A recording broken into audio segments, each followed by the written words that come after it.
Hey, Good Fox here. So today we have JGarcia back. We're going to go through infielders today in this budget squad series. We're going to get through all the positions. I count 5, maybe more, maybe less positions total. I'm just kidding. There's 5 infield positions that we're going through. But we'll get started right here. JGarcia, how you doing today? Doing fantastic today, as always. Nice. And something I didn't mention in the first 2 videos on this, we're on daddyleagues.com. Where we're searching through these guys' stats. So check it out. It is in the upper left of this page, so you should be able to see Daddy Leagues up there. But JGarcia, let's start with the catchers and move on from there. Who do you got for some good budget catchers for us? So I'd say, first of all, I should mention catcher and third base are probably, and maybe second, or the positions you're going to want to use your custom player at, depending on what you want. But because catcher's pretty scarce, because guys like Gary Sanchez, who people love, cost a lot of stubs, but there are definitely some pretty solid players. So let's go and get into that. Number 1, backup on the Giants, 79 overall, Nick Hundley.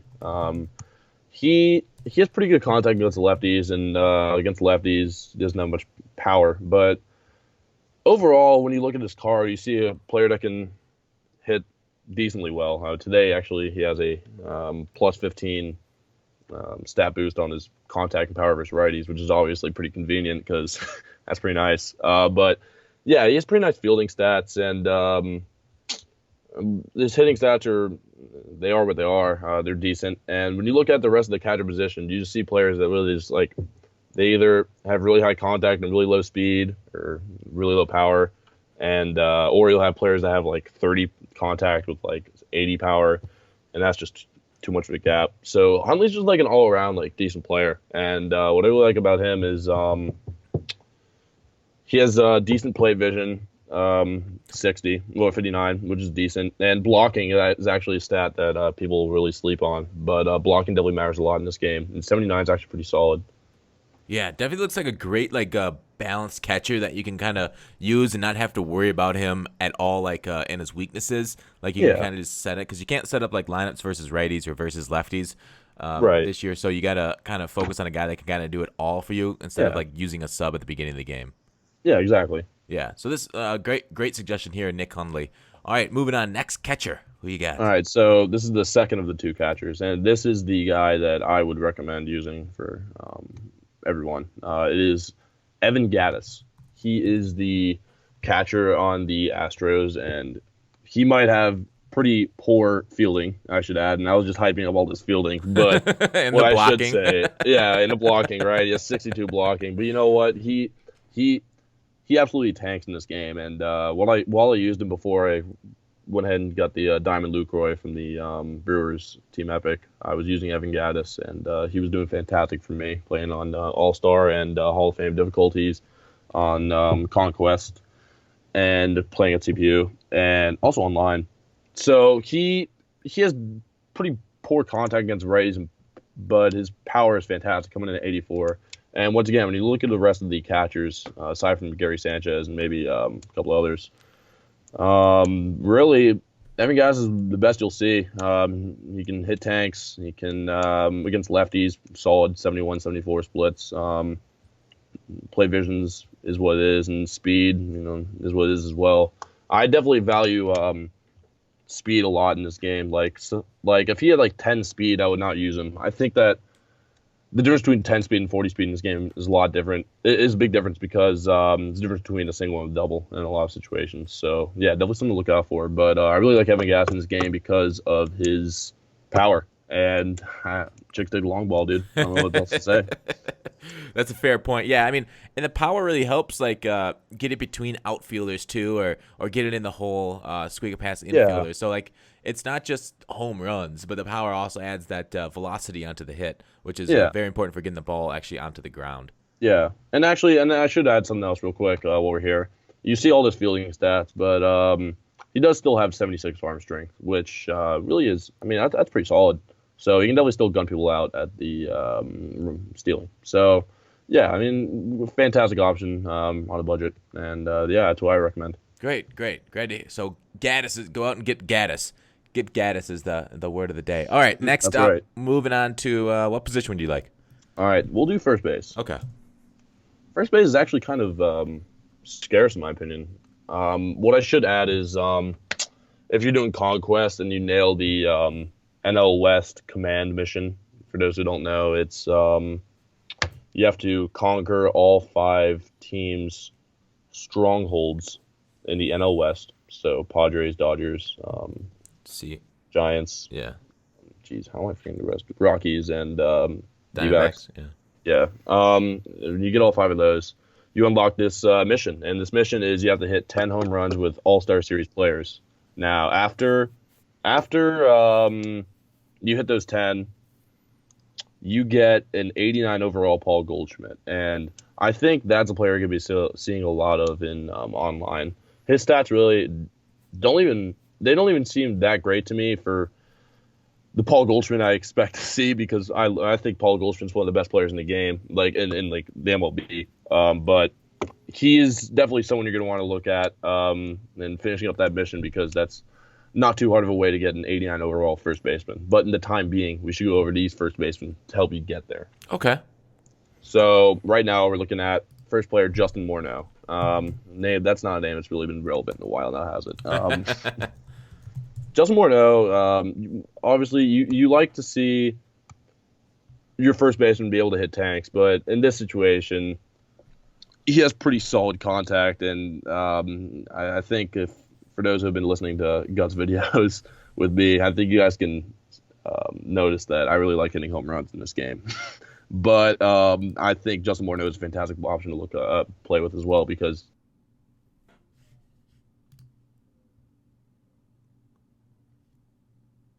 90 contact righty and 79 contact lefty as well. Hang on. So, JGar, I lost you for a little bit on the recording. Good. Can we start Justin over, and then I think our Skype dropped. So you there? Yeah. Okay. Yeah. So it dropped on the recording. So let's start with Morneau over again. That's cool. All right. Yeah. Give me a second. Yeah. Sure. I'll introduce it to you again.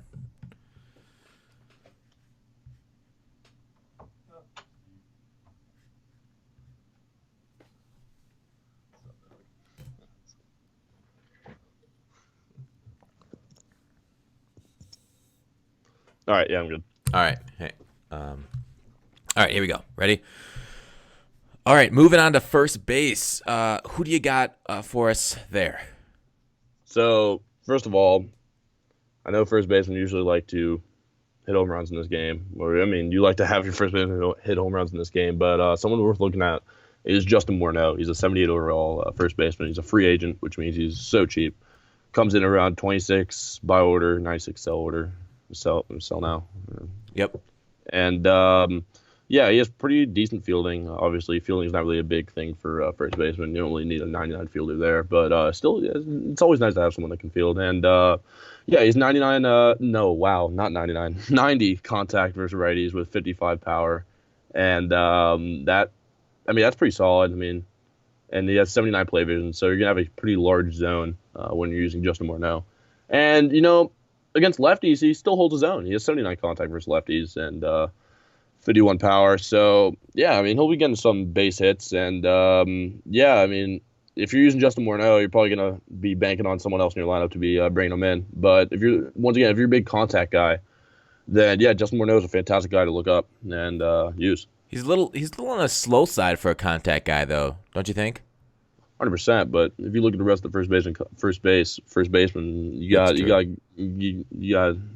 sacrifice that. That's true. Victor Martinez got like 11 speed or something. And Victor Martinez played really well for me. So I see. Yeah, people love Victor Martinez in this game, but when people use Victor Martinez, they remember that. Well, first of all, he hits absolute tanks. I should mention that. But yeah, he's really slow. So lots of double plays, lots of outs trying to go too, right? I assume in your experience with him. Yeah. Well, what's great about him is that he's a switch hitter, so you always feel like you're at the advantage with Victor Martinez. Right. So that helps Victor, and I think why people like him a lot. I think people like the switch hitters, and I mean, there's something to that. Where you don't have to face those sliders like we talked about in 100% our reliever video. People love using switch hitter in this game, and you'll see them a lot in online. That's why everyone's custom players switch hitter. Mine's switch hitter. I mean, obviously, it's the biggest advantage. Yeah, for sure. All right, so moving on to the next first baseman. Who do you got? All right, so we got a 79 overall Justin Bour on the Marlins. So against righties, very solid. Lefties, lackluster. But you're going to be facing mostly righties in this game anyways. So he has 70 contact versus righties, 81 power. And you're going to be seeing a lot of home runs coming off of his bat if you put him in your lineup. He has pretty solid speed coming in at 49, which is, I'd say, very good for a first baseman. Yeah. 64 fielding, solid. Obviously, I'd like to see better, but 64 is definitely fine. For sure. So, for a minimal amount of stubs there. Yeah, great. exactly. Yeah. I mean, if you're going for this Goldschmidt, which is, in my opinion, the best route, yeah, I mean, using someone like this would be fantastic. Really cheap option. 65 to 100 stubs. Yeah. I mean, nice. All right. solid. What's up? Did you say? Were you gonna say something else? No, that's awesome. Okay, gotcha. All right, next up, first base. All right. So next we have Jose Abreu, and he actually comes in around 1,000 stubs, so he's a little bit more. Ooh. That being said, he does have pretty high contact, and actually, can we restart this one? Give me a second. Somebody knocking.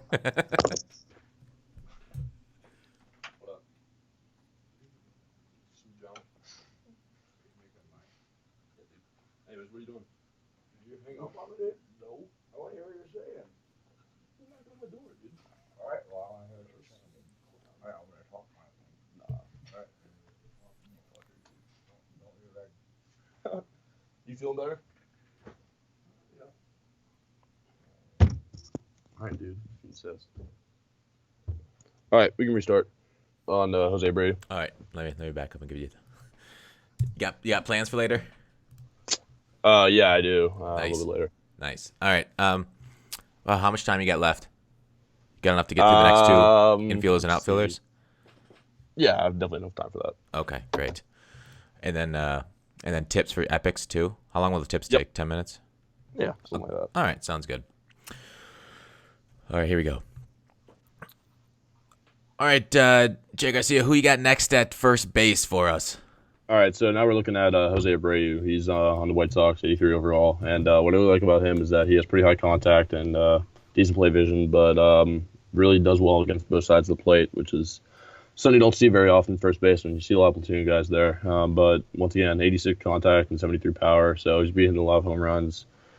And fielding's definitely subpar, but definitely something you can easily get over because of how well he do at the plate. So, yeah, I think he's a good option, but he's a little bit expensive, but I'd say worth it. Yeah, definitely 800 to 1,000 stubs for him, but it seems like the market really likes him because of that contact and power skills, like his versatility, like you say.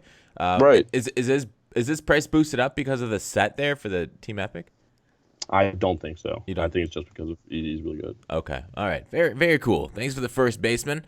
Let's move on to second baseman. Who you got for us right there, right off the bat? So I should mention that, in my opinion, this is me personally, if you have a secondary position of second base, I count you as a second baseman in this game. So I think Mookie Betts is probably the best second baseman in this game. Obviously, he plays right field, but since he has that secondary, you don't see many other second basemen in this game having the same stats as him. So Steve Pearce actually is a first baseman, but actually we can count him easily. We just went from first base, right? So we can go first base, second base, play him wherever. So yeah, perfect transition. Yeah, exactly. So he has fantastic hitting stats, and that's really what I like about him. 67, 71 against righties, 70, 87 against lefties. Pretty poor fielding, but again, for second baseman, it does not really matter that much. Solid speed. Yeah, I really like how he can hit for power in this game, unlike a lot of second basemen in this game. So yeah, if you get Morneau, you got to get somebody like Pearce there at second base, right? Yeah. Perfect. Yeah, you can play him at first base too, but I think that if he can play second, I'd play him there. Nice. That's a good suggestion for people to look for positions out of position. The secondary position is an important flexibility for teams. For sure. All right, next up for second baseman. And we're going along with that again. Right. We got actually a center fielder, Odubel Herrera, that can play second base, and he has really good speed, great contact. 85, well, he's 85-58 against righties, and then against lefties, he's 70-34. So against lefties, he's really not going to be hitting home runs, but against righties, do not underestimate him. And actually, I really like his stance in this game too. That's why that's whose stance I've used for my custom player last year and this year as well. Very nice stance, pretty nice play vision. all around pretty nice card. So that was something to look out for. And he's actually a little bit more on the expensive side, around 500 to 700 stubs. But yeah, something to look out for. Definitely. I like that. Very good. And then the speed it feels like people love speed in this game. Oh, yeah. Is stealing bases easy for you this year or not? A little bit. I'm gonna do that too much. I Oh, just you like don't. I like to drive in the runs. Nice. Yeah. All right. Moving on. Next second baseman. Who you got for us? All right, so now we actually have a legit position second baseman. That's 75 bronze Cory Spangenberg on the Padres. Very cool. He has decent speed, but more importantly, he has just that contact that you expect to see in that second baseman. And yeah, that's why. I mean, he's pretty stereotypical second baseman, really cheap. 26.9 stubs. Yeah. And say he's just pretty. Your standard, your typical guy. That's what I'd say, and he's really cheap. So yeah. Perfect. For just starting off, this is the guy you got to go get. He can kind of hit some singles for you, and you let your big guys drive him in. All right. Yeah. Next up, what you got? All right, so this is probably one of the more expensive ones on this list, but I have to shout him out. The man's a roughneck, Rougned Odor. Oh yeah, he has. This guy hits tanks for days. 67, 78 against righties, 66, 66 against lefties. A fantastic speed. This is actually one of my favorite cards I've been using in this game. I actually had to get rid of him because I have untradeable Matt Carpenter now, so I just use him. But Rougned Odor is a fantastic player to use in this game. Yeah, he looks like he's got it all. Yeah. Yeah. If you in the second base and you have the stubs spent on him, 100%, I'd say do it. This is the guy for that little as you move up in budget. Definitely take a look at him. All right, we done with second baseman or? Yes, we are. All right, who we got at third? All right, next we have Jake Lamb, and Jake Lamb was a very trendy pick for I can't remember what the Diamondbacks campaign was trying to do. Oh, All-Star last year, yeah. I can't remember if he was an All-Star last year or not, but he was borderline either way. So he had a fantastic year last year, and yeah, he does really well against righties. Against lefties, he's absolutely abysmal, but against righties, he's fantastic. So if you find yourself in a situation where you're going to be facing a lefty or opponent brings in a lefty to face Jake Lamb, you're going to probably want to have someone on your bench to bring in. And yeah, I mean, you've offered up a lot of like non-platoon players, so having this guy be a platoon player with another third baseman it's not a bad idea because you can get some guy in there for you. Yeah, it definitely sucks I took away platooning in this game, but I think it's complete BS. Even though everyone had I know like a lot of people had a team with 9 lefties in their lineup, and then as soon as they saw they were facing a lefty last year, they just back out of the game and wait till they faced a righty. Which I mean is Bush League, but yeah, I mean is what it is. Yeah, I mean it makes sense because that is kind of cheating the system at that point. But like having alternate lineups for lefty versus righty is not terrible. Mm-hmm. But yeah, like just have a guy on the bench and then sub him out like first play of the game to put in a lefty masher for third baseman. But yeah, so having one platoon player, not so bad. All right, moving on. Next third baseman. All right, now this is just pretty much if you're looking for someone that can really field, you want to look at Mike Moustakas on the Royals, coming around 180 to 300 stubs. I have a question. Didn't Jake Lamb come from the Royals too? Wasn't he? I can't remember. I know he was on the Diamondbacks last year, but I can't remember. Could swear it was. So I was just gonna say because you offered up 2 former Royals third baseman. They must be turning them out. All right, sorry to interrupt. Go ahead. Well, so Moustakas really is a average hitter. He has pretty nice play vision, but yeah, I mean nothing special to see there in terms of the batting stats. But for fielding, he is a fantastic fielder, and that's actually one of the positions in this game that I value fielding at a lot. I'd say third and short or big time. And someone with 80 arm strength definitely plays a large role in double plays. So I'd say if you're looking for a defensive guy, take a look at Mike Moustakas. And also, he is a lefty, which is very nice. And against lefties, he still holds his own. So, yeah, good option. So go get Moose for a well-balanced third baseman that can play the field well. That's right. All right, next we're moving on to short. Well, 1 second. I'm actually going to add in one more. Okay. This is actually a guy that just came to my attention like yesterday. Actually, my man's Todd Frazier. You familiar with him? Yeah. So he sells for a decent amount in this game because of how great his power stats are. But yeah, if you're looking for someone that can hit tanks, or it's either you hit tanks or you like strike out or fly out, basically, with him. But you know what? When you do get a hold of them, they go far. So he has 61, 76 against righties. Then it's lefties. He's 58, 93. And yeah, I mean, I've been using him in my lineup because I'm currently doing one of the AL Central command missions. You need a lineup full of AL Central players to do it. So I've been using Todd Frazier, and I've actually really liked this card. Fielding, definitely not something to write home about. But yeah, that power is absolutely fantastic. Yeah. Definitely someone to look at if you're looking for someone that can just absolutely hit bombs. With 64 speed, he can hold his own on the base paths too. Yeah, really quick as well for a third baseman. So yeah, really solid option. Nice, very cool. All right, so I did the false transition to shortstop, so now we'll do the real one. Yeah, that's right. All right, sweet. All right, so this is probably the budget player that I think, or one of the budget players that I think almost everyone needs in their team, and it is Trevor Story, breakout player from last year. Everyone knows how it went last year at the beginning. He had what was it? How many? I can't remember how many games in a row he hit home runs. But anyways, he had a fantastic beginning of the season last year, and that's why he has the fantastic power that he has in this game. Something that you might see on that card and be alarmed is that plate vision. And let me tell you, it's definitely warranted. He has, I think he struck out 30% of the time last year. So, oh, wow. Yeah, definitely deserves that. But I'll tell you what, when you play online with him, his zone might be a little bit smaller than you'd like, but he still has that decent contact, 65, 58. So with Story here, would you use the circle button to swing with him?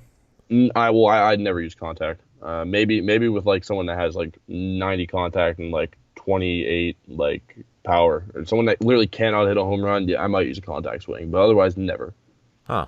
Okay. Because I faced a guy I could tell was using the contact swing, and he was bombing it on me. Really? Yeah. Yeah. He hit like 2 dingers with Jason Worth. It was Battle Royale, and I could tell it was a contact swing because the zone was so big. But sometimes it's weird like that like feedback thing you see, like it's not like the most trustworthy, but that being said, it might have been.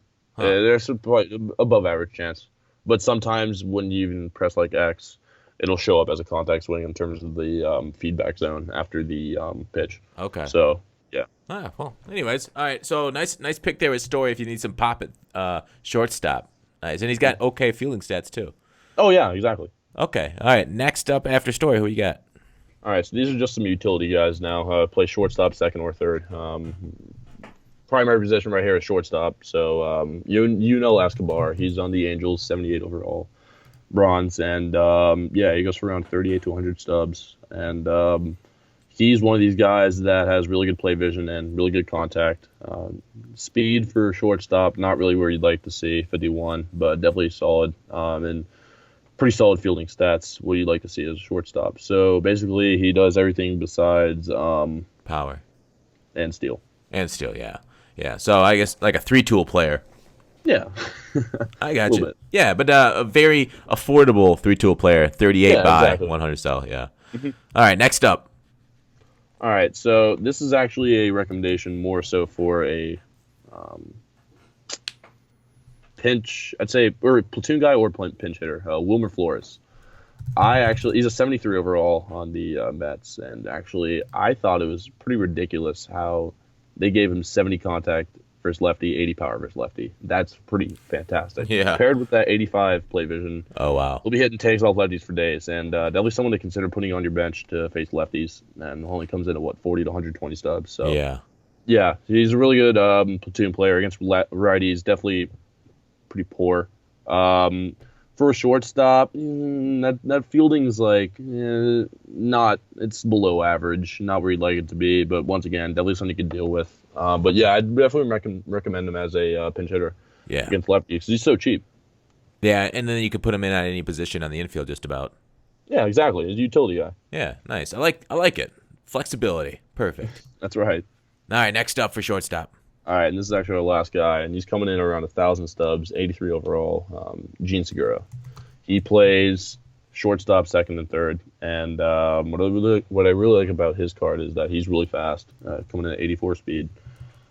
Solid contact versus righties, and he is a righty. And he has decent power against righties. Like, he has the capability to home run with 61 power against righties, but really nice play vision.